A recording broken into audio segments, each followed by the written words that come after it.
ஒரு ஊரில் ஒரு வயசான கணவன் மனைவி இருக்காங்க. அந்த மனைவி தன் கணவர் இடத்துல இதுவரைக்கும் எந்த ஒரு விஷயத்தையும் மறைச்சதே இல்லையாம்.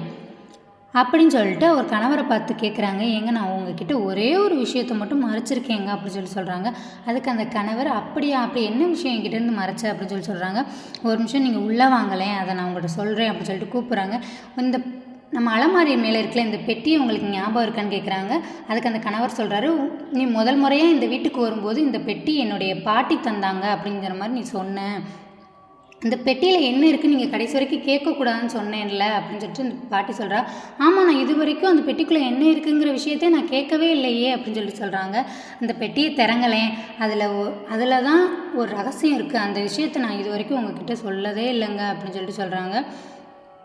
அவரும் அந்த பெட்டியை எடுக்கிறாரு. அந்த பெட்டியை திறந்து பார்க்க போகிறாரு. அந்த பெட்டிக்குள்ளே 2 பொம்மை இருக்குது.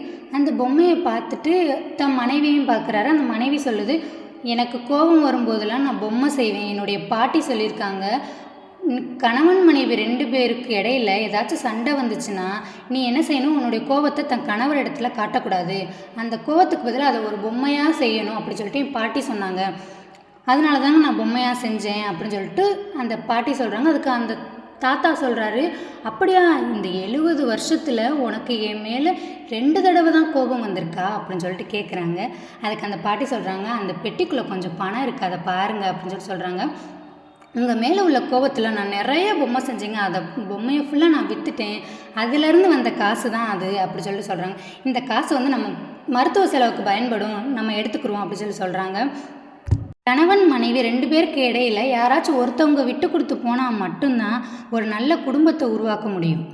இதான் இந்த கதை சொல்லுது.